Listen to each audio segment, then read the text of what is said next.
اعوذ باللہ من الشیطان الرجیم بسم اللہ الرحمن الرحیم۔ پیارے دوستو، السلام علیکم۔ میرا نام ہے محمد قربان اور آپ دیکھ رہے ہیں ٹیچر چاند اسلامک چینل۔ یہ ویڈیو واقعہ کربلا کی سیریز کا پارٹ 2 ہے۔ یہ ویڈیو شروع کرنے سے پہلے میں آپ کو وارن کرنا چاہتا ہوں کہ اگر آپ کی سوچ اتنی چھوٹی ہے اور اتنی محدود ہے کہ آپ اپنے فرقے سے آگے کچھ نہیں سوچنا چاہتے تو یہ ویڈیو آپ کے لیے نہیں ہے۔ اس ویڈیو کو آپ نہ دیکھیں۔ اگر آپ سچ اور حقائق جاننا چاہتے ہیں تو ویڈیو کے اینڈ تک جڑے رہیں، کیونکہ یہ معلومات بہت تحقیق اور چھان بین کے بعد میں آپ تک پہنچا رہا ہوں۔ تو چلیے شروع کرتے ہیں۔ اس سے پہلے کی ویڈیو میں ہم نے تفصیل سے جانا کہ قریش کے دو بڑے اور طاقتور قبیلے بنو ہاشم اور بنو امیہ کی تاریخ اور ان کا سلسلہ نسب کیا تھا، ان میں اختلافات کس بنا پر شروع ہوئے۔ لیکن آج کی اس ویڈیو میں ہم یہ جانیں گے کہ حضرت عثمان رضی اللہ تعالی عنہ کی شہادت کیسے ہوئی اور ان کے بعد مولا علی علیہ السلام کو کیسے ہنگامی بنیادوں پر مسلمانوں کا خلیفہ چنا گیا۔ جنگ جمل، جنگ صفین اور جنگ نہروان کی عمر کیسے ہوئی۔ اگر آپ نے اس ویڈیو کا پارٹ 1 نہیں دیکھا تو اس کا لنک آپ کو نیچے ڈسکرپشن میں مل جائے گا۔ تو ویڈیو کا آغاز کرتے ہیں۔ رسول اللہ صلی اللہ علیہ وآلہ وسلم کے خلاف جنگوں میں لڑنے والے جتنے بھی سردار تھے، وہ ابو جہل ہو، عتبہ یا ابو سفیان، سب کے سب کا تعلق بنو امیہ سے تھا۔ ابو سفیان بھی فتح مکہ کے بعد معافی مانگ کر مسلمان ہونے والے لوگوں میں شامل تھا اور ان کی بیوی ہندہ بھی۔ غزوہ بدر میں جو بڑے بڑے سردار مارے گئے جو کہ بنو امیہ سے تھے، ان کے بعد ابو سفیان کے پاس بنو امیہ کی سرداری آ گئی، جس کے بعد وہ ہر جنگ کے اندر ان کے سردار بن کر مسلمانوں کو ختم کرنے کے لیے ہر ممکن کوشش کرتے رہے، مگر جب دیکھا کہ مسلمانوں کو روکنا ناممکن ہے تو جان بچا کر مسلمان ہو گئے، اور ان کے بیٹے معاویہ اور بیوی ہندہ بھی۔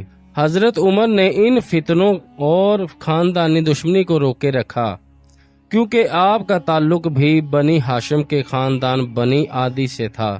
لیکن مسلمانوں کی ایک بڑی جماعت نے ابو سفیان کے ایمان کو قبول نہیں کیا، کیونکہ وہ کہتے تھے کہ یہ صرف اسلام کو غالب ہوتا دیکھ کر مجبوری میں مسلمان ہوئے ہیں، اس لیے نہ کوئی ان کے پاس بیٹھنا پسند کرتا اور نہ ہی اسے مسلمان ہونے کے بعد کوئی عزت ملتی ہے جو کہ ایک سردار کو ملنی چاہیے۔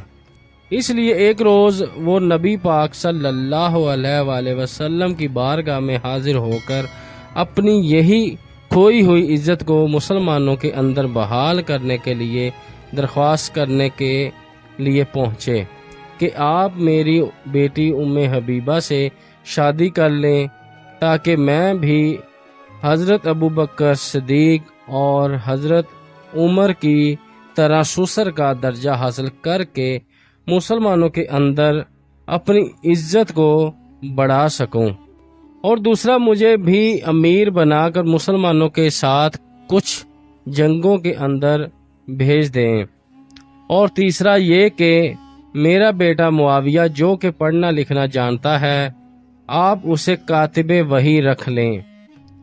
آپ صلی اللہ علیہ وآلہ وسلم نے تمام شرطیں مان لیں کہ جہاں پر کئی 100 کاتب وحی موجود ہیں، وہاں پر کسی کے دل جوئی کی خاطر ایک اور صحیح، یعنی آپ صلی اللہ علیہ وآلہ وسلم سے مانگ کر یہ سٹیٹس امیر معاویہ کو دیا گیا کہ وہ کاتب وحی بنے، کیونکہ رسول اللہ صلی اللہ علیہ وآلہ وسلم کی عادت تھی کہ کوئی بھی شخص ان سے کسی چیز کی درخواست کرتا یا کچھ بھی مانگتا تو آپ اسے کبھی بھی انکار نہ کرتے۔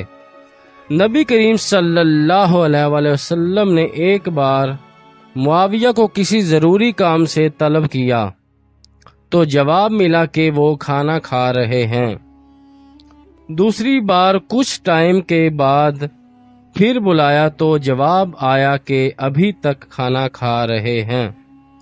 آپ صلی اللہ علیہ وآلہ وسلم نے یہ سن کر فرمایا کہ اس کا پیٹ کبھی نہ بھرے، اور نبی کی بد دعا بھی ایسے اثر کرتی ہے جیسے کہ دعا۔ حضرت عمر کے دور تک یہ 4 سال تک دمشق کے گورنر تھے۔ حضرت عثمان رضی اللہ تعالی عنہ کے دور خلافت کے اندر یہ 12 سال تک ملک شام کے گورنر رہے۔ حضرت عثمان رضی اللہ تعالی عنہ نے خلیفہ بننے کے بعد انہیں ملک شام اور عراق کا بھی گورنر بنا دیا، اور یہ پورے 12 سال تک اتنے بڑے علاقے کے گورنر رہے۔ حضرت عثمان رضی اللہ تعالی عنہ جب تیسرے خلیفہ بنے تو بحیثیت انسان ان سے کچھ ایسی غلطیاں ہوئیں، اور وہ غلطیاں یہ تھی کہ انہوں نے اپنے خاندان بنو امیہ کے لوگوں کو نوازنا شروع کر دیا۔ انہیں بڑے بڑے عہدوں پر بنا کسی مقصد کے صرف خاندانی ہونے کی وجہ سے نواز دیا۔ امیر معاویہ کو شام کے ساتھ ساتھ عراق کا ایک بڑا علاقہ بھی ان کی حکمرانی کے اندر شامل کر دیا۔ آپ کے ماموں اور فاتح ایران سعد بن ابی وقاص کو بدل کر کوفہ کا گورنر طاف بن عتبہ کو بنا دیا گیا، جو کہ فتح مکہ پر معافی مانگ کر مسلمان ہوا تھا۔ مصر سے عمر بن عاص کو ہٹا کر اپنے دودھ شریک بھائی کو گورنر لگا دیا، جو کہ اسلام لانے کے بعد مرتد ہوا اور پھر سے معافی مانگ کر مسلمان ہوا تھا۔ عراق میں ولید کو امیر بنا دیا گیا، جس نے مسجد کے اندر ایک روز شراب پی کر نماز پڑھا دی، اور اس کے بعد مسلمانوں کے اندر حضرت عثمان رضی اللہ تعالی عنہ کے خلاف بغاوت بڑھنے لگی، جس کے اندر صحابہ اکرام کی اولادیں بھی شامل تھیں، مگر یہ قصور حضرت عثمان رضی اللہ تعالی عنہ کا نہیں تھا۔ تو اسی عقبہ کی اولاد ہے جو رسول پر جانوروں کی گندگی پھینکا کرتا تھا۔ بدر کے 70 اسیروں میں سے عقبہ ہی ایسا شخص تھا جسے رسول کے کہنے پر قتل کر دیا گیا۔ یہ وہی ولید ابن عقبہ ہے جو بحکم مؤلفۃ قلوبہم مسلمان ہوا۔ قرآن فاسق کہے اس کی بات کا اعتبار نہ کرو۔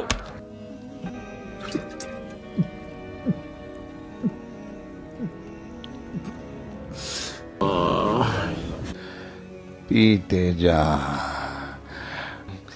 اور پلاتے جا۔ یہ کیا ہو گیا ہے؟ صبح کی نماز کیا 4 رکعت ہو گئی؟ کیونکہ مروان جو کہ حضرت عثمان رضی اللہ تعالی عنہ کا پرسنل سیکرٹری تھا، کیونکہ یہ وہ شخص تھا جس کو رسول اللہ صلی اللہ علیہ وآلہ وسلم نے مدینہ سے نکال دیا تھا، کیونکہ رسول اللہ صلی اللہ علیہ وآلہ وسلم کا یہ مروان مذاق اڑایا کرتا تھا۔ اسے واپس بلا کر اپنا چیف سیکرٹری حضرت عثمان رضی اللہ تعالی عنہ نے لگا دیا، صرف اور صرف اپنا خاندان بنو امیہ ہونے کی وجہ سے۔ یہ شخص کسی بھی ملک سے آنے والے کسی بھی فریادی کو حضرت عثمان رضی اللہ تعالی عنہ تک پہنچنے نہیں دیتا تھا، بلکہ تمام لوگوں نے مل کر حضرت عثمان رضی اللہ تعالی عنہ کے گرد حلقہ بنایا ہوا تھا اور ان کو بے خبر ہی رکھتے تھے۔ یہ لوگ کسی شکایتی خط کو بھی حضرت عثمان رضی اللہ تعالی عنہ تک پہنچنے نہ دیتے، یا پھر مروان خود سے ہی کوئی اونٹ پٹانگ جواب لکھ کر اور اس پر حضرت عثمان رضی اللہ تعالی عنہ کی مہر لگا کر واپس بھیج دیتا، جس سے لوگوں کا غصہ اور زیادہ بڑھنے لگا۔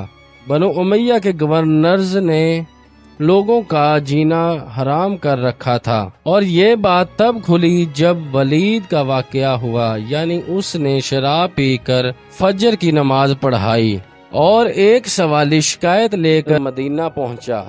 تب حضرت عائشہ رضی اللہ تعالی عنہما نے حضرت عثمان رضی اللہ تعالی عنہ کی خدمت میں پیش ہو کر نبی کریم صلی اللہ علیہ وآلہ وسلم کے نالین مبارک اٹھا کر ہوا میں لہرا کر فرمایا کہ ابھی تک تو نبی کریم صلی اللہ علیہ وآلہ وسلم کے نالین مبارک بھی پرانے نہیں ہوئے، اور اسلام کا نقشہ بدل دیا گیا ہے، اس کا نظام تباہ کر دیا گیا ہے۔ آپ کو بنو امیہ نے بے خبر رکھا ہے، اور یوں تمام حالات کھل کر حضرت عثمان رضی اللہ تعالی عنہ کے سامنے آ گئے۔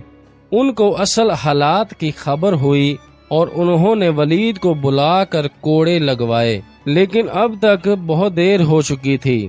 جب مسلمانوں کا غصہ حد سے بڑھ چکا تھا اور یوں دیکھتے ہی دیکھتے 2000 کے قریب باغی مدینہ کے اندر جمع ہو گئے کہ حضرت عثمان رضی اللہ تعالی عنہ کے خلاف احتجاج کرنے لگے کہ وہ خلافت سے دستبردار ہو جائیں، جنہیں مروان کے تکبرانہ جواب اور غصہ دلواتے ہیں، کیونکہ وہ فتح مکہ پر معافی مانگ کر مسلمان ہونے والے لوگوں میں شامل تھا، مگر ان لوگوں کو باہر آ کر نصیحت کر رہا تھا جو کہ دین کا درد لے کر یہاں پر اکٹھے ہوئے تھے۔ مگر اسی احتجاج کے دوران گھر کے اندر گھس کر حضرت عثمان رضی اللہ تعالی عنہ کو شہید کر دیا گیا، اور آج تک یہ کسی کو معلوم نہیں کہ یہ کس نے کیا، تاکہ انہیں کوفے میں گزرنے والے حالات سے آگاہ کریں۔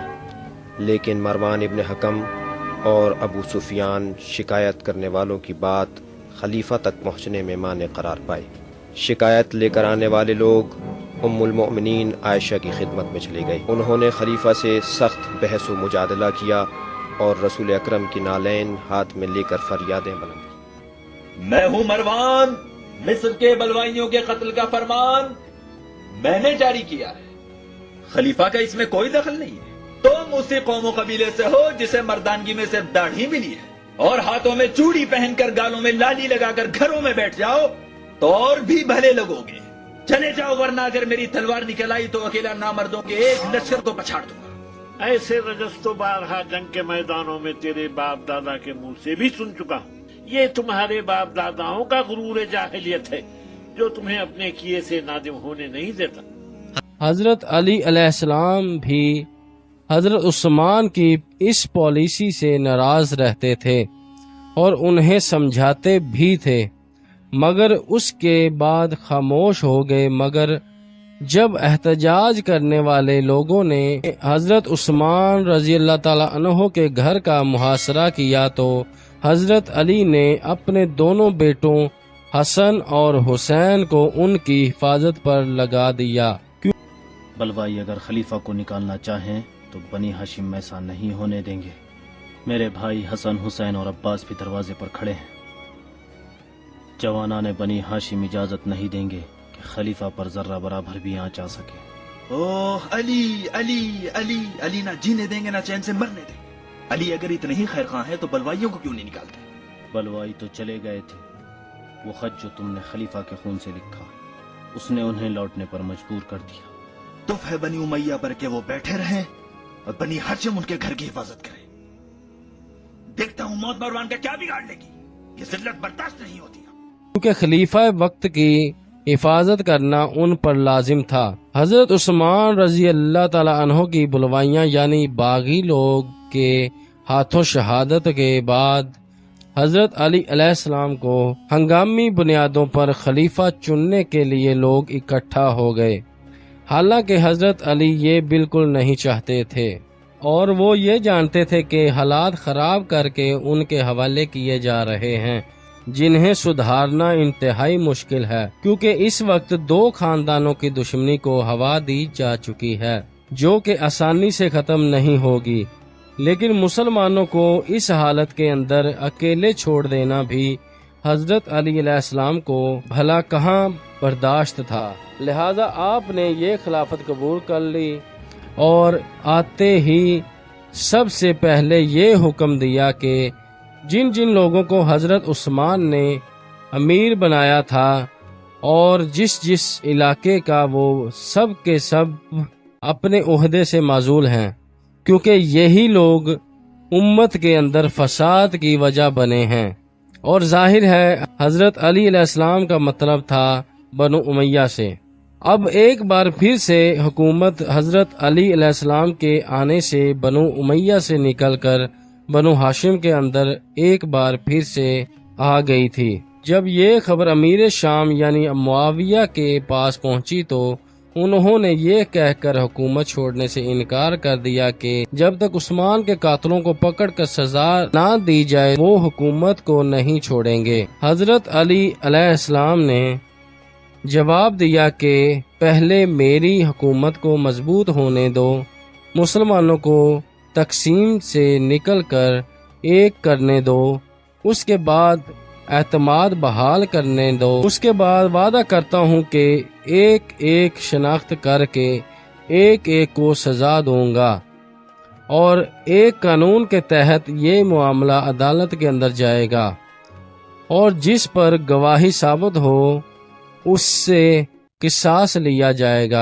مگر معاویہ نے یہ سب ماننے سے انکار کر دیا، بلکہ ایک دھمکی امیز خط شام سے حضرت علی کو موصول ہوا کہ اگر آپ یہ بات نہیں مانتے تو ہمارے پاس 50,000 کا لشکر ہے۔ حضرت علی علیہ السلام نے فرمایا کہ میرے پاس مسلم امت اور اللہ کا قرآن اور نبی کی سنت ہے۔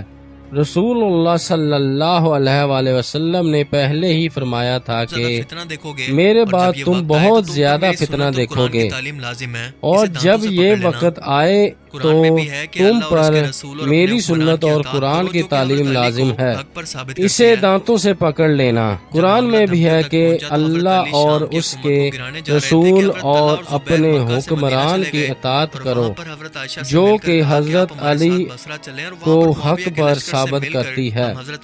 جب معاملہ دھمکیوں تک پہنچا تو حضرت علی شام کی حکومت کو گرانے جا رہے تھے۔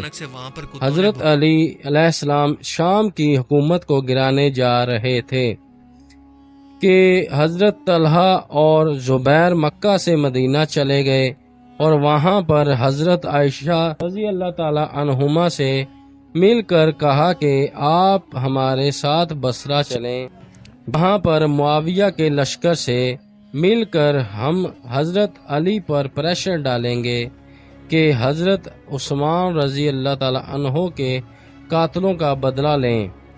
یہ لوگ وہاں سے روانہ ہوئے اور ہوب نام کی ایک جگہ پر قیام کیا، اور اچانک سے وہاں پر کتوں نے بھونکنا شروع کر دیا۔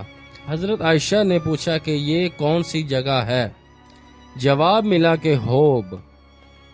حضرت عائشہ صدیقہ رضی اللہ تعالی عنہما کو اچانک سے رسول اللہ صلی اللہ علیہ وآلہ وسلم کی وہ حدیث مبارکہ یاد آ گئی جب آپ نے فرمایا تھا کہ کیا ہوگا میری اس بیوی کا جس پر ہوب کے کتے بھونکیں گے۔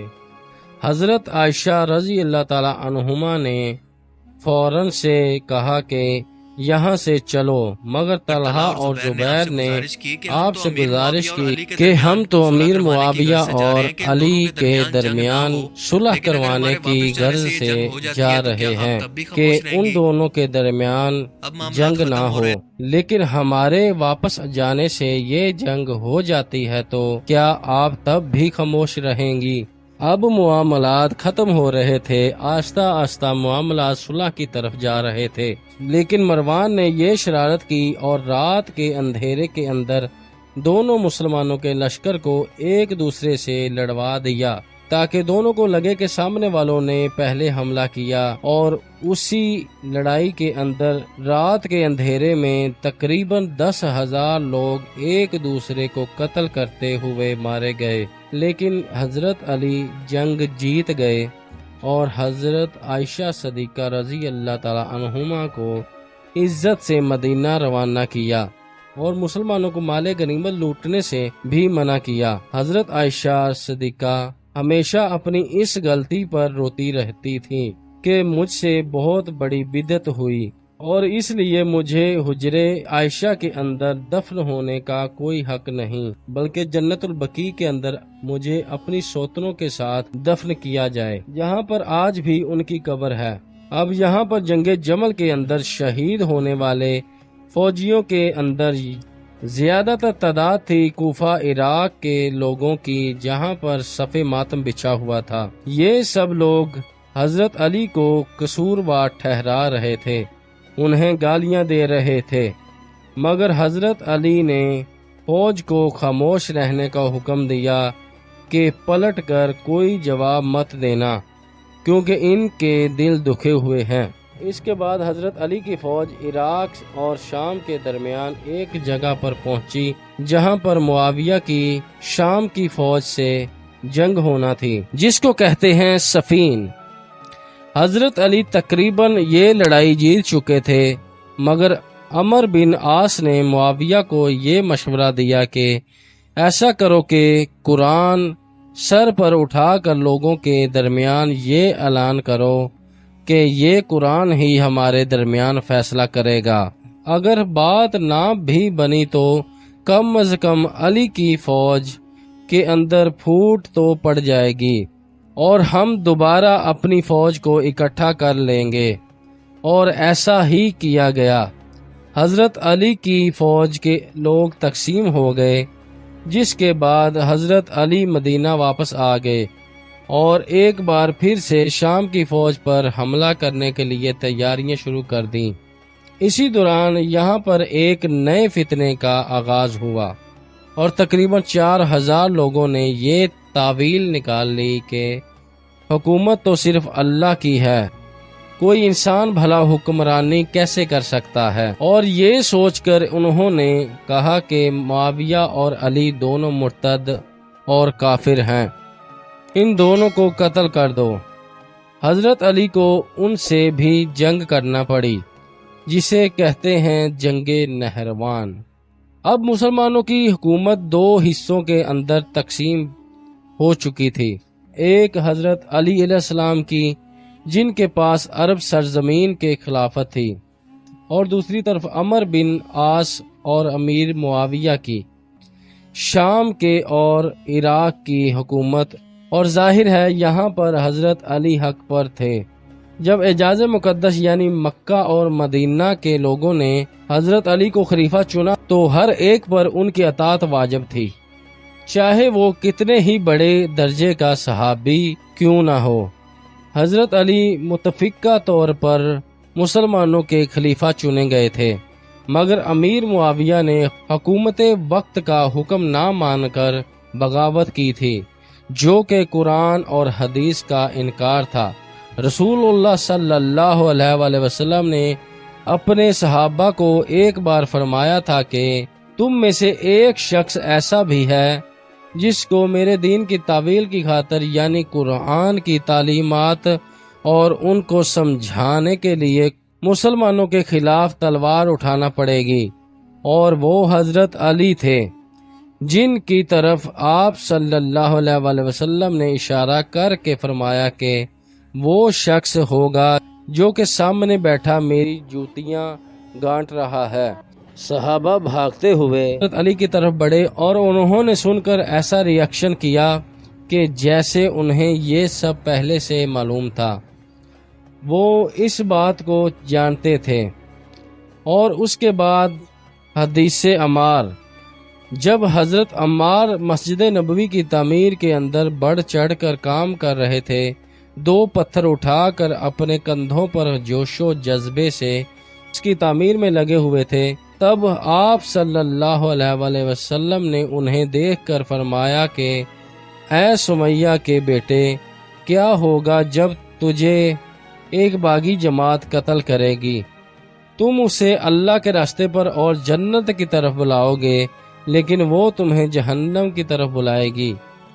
اور باغی جماعت جس نے حضرت عمار کو قتل کیا وہ معاویہ کی جماعت تھی، اور اس حدیث مبارکہ کے مطابق یہ بات ثابت ہوتی ہے کہ معاویہ کی جماعت باغی تھی، جن کے خلاف حضرت علی کی جنگ جائز تھی۔